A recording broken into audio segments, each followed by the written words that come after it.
Fonologi atau ilmu bunyi kata adalah ilmu tentang perbendaharaan bunyi-bunyi, fonem, bahasa dan distribusinya. Fonologi diartikan sebagai kajian bahasa yang mempelajari tentang bunyi-bunyi bahasa yang diproduksi oleh alat ucap manusia. Bidang kajian fonologi adalah bunyi bahasa sebagai satuan terkecil dari ujaran dengan gabungan bunyi yang membentuk suku kata. Fonologi dibagi menjadi dua bagian yaitu fonetik dan fonemik. Fonetik cabang fonologi yang mempelajari produksi, transmisi, dan persepsi suara manusia, yang disebut fonem. Sedangkan fonemik adalah cabang fonologi yang mempelajari bunyi bahasa dengan memperhatikan fungsi bunyi sebagai pembeda makna. Jenis-jenis fonetik. 1. Fonetik vokal, studi tentang bunyi vokal dalam bahasa. 2. Fonetik konsonan, studi tentang bunyi konsonan dalam bahasa. 3. Fonetik suprasegmental, melibatkan fitur prosodik dalam bahasa seperti intonasi, nada kuasi, panjang suku kata, dan tekanan kata. 4. Fonetik akustik, studi bunyi dalam bentuk gelombang suara dan karakteristik akustiknya. 5. Fonetik artikulatoris, melibatkan hubungan antar organ-organ ucap dan produksi bunyinya dalam bahasa. 6. Fonetik auditif, studi tentang bagaimana pendengaran manusia memahami dan membedakan suara. Alat ucap. Alat ucap adalah organ pada tubuh manusia yang berfungsi dalam pengucapan bunyi bahasa. Ada 25 alat ucap pada manusia yaitu 1. Paru-paru, 2. Batang tenggorokan, 3. Pangkal tenggorokan, 4. Pita suara, 5. Krikoid, 6. Tiroid, 7. Aritenoid, 8. Dinding rongga kerongkongan, 9. Epiglotis, 10. Akar lidah, 11. Pangkal lidah, 12. Tengah lidah, 13. Daun lidah, 14. Ujung lidah, 15. Anak tekak, 16. Langit-langit lunak, 17. Langit-langit keras, 18. Gusi, lengkung kaki gigi, 19. Gigi atas, 20. Gigi bawah, 21. Bibir atas, 22. Bibir bawah, 23. Mulut, 24. Rongga mulut, 25. Rongga hidung. Konsonan atau huruf mati adalah fonem yang bukan vokal dan dengan kata lain dibunyikan dengan obstruksi.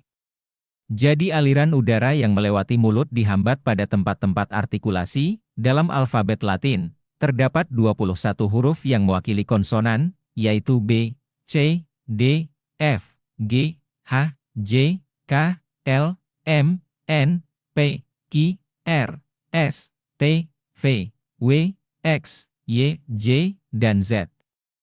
Walau bagaimanapun, abjad Latin tidak dapat mewakili segala konsonan-konsonan yang dilafalkan dalam semua bahasa di dunia.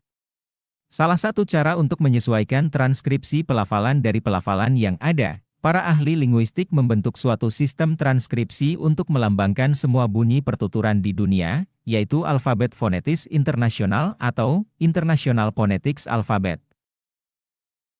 Intonasi dan tekanan. Intonasi adalah kerja sama antara nada, tekanan, durasi, dan perhentian-perhentian yang menyertai suatu tutur, dari awal hingga ke perhentian terakhir. Kraf, 1984, 38.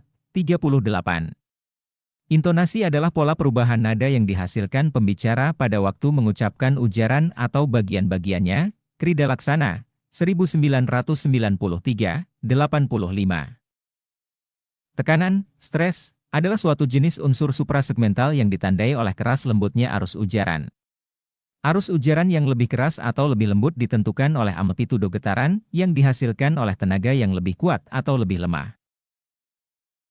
Nada. Yang dimaksud dengan nada, pitch, adalah suatu jenis unsur suprasegmental yang ditandai oleh tinggi rendahnya arus ujaran. Kraf, 1984, 42, tinggi rendahnya arus ujaran terjadi karena frekuensi getaran yang berbeda antara segmen. Bila seorang berada dalam kesedihan, ia akan berbicara dengan nada yang rendah. Sebaliknya berada dalam keadaan gembira atau marah, nada tinggilah yang dipergunakan orang. Suatu perintah atau pertanyaan selalu disertai nada yang khas. Perhentian macam yang pertama disebut perhentian antara koma atau perhentian non-final atau jeda. Perhentian ini biasanya dilambangkan dengan tanda koma. Sedangkan perhentian macam yang kedua disebut perhentian akhir final. Perhentian ini biasanya dilambangkan dengan titik atau titik koma bila suaranya merendah dan akan dilambangkan dengan tanda tanya. Kalau suaranya menaik dan akan dilambangkan dengan tanda seru. Kalau suaranya lebih keras kedengaran dengan suara yang menurun. Fonem, yakni bunyi bahasa yang dapat atau berfungsi membedakan makna kata. Fonem adalah bunyi terkecil yang dapat membedakan arti, sedangkan huruf adalah lambang bunyi atau lambang fonem. Finoza, 2005, 61. Fonem tidak sama dengan huruf. Fonem adalah bunyi dari huruf, dan huruf adalah lambang dari bunyi. Jumlah huruf ada 26, jumlah fonem lebih dari 26. Klasifikasi fonem. 1. Fonem segmental. Fonem segmental ialah fonem yang dapat dianalisis, karena merupakan bagian dari unsur segmental bahasa. Jenis fonem ini disebut juga fonem primer, misalnya A, B, C, D, dan sebagainya. Fonem segmental ini dibagi atas vokal, diftong, dan konsonan. 2. Fonem suprasegmental. Fonem suprasegmental yaitu fonem yang kehadirannya menyertai fonem segmental. Jenis fonem ini disebut juga fonem sekunder, misalnya tekanan, nada, intonasi, dan sebagainya. Asimilasi dan disimilasi. Asimilasi adalah peristiwa berubahnya sebuah bunyi menjadi bunyi yang lain akibat dari bunyi yang ada di lingkungannya, sehingga bunyi itu menjadi sama atau mempunyai ciri-ciri yang sama dengan bunyi yang mempengaruhinya. Abdul Chaer, 2007, 135.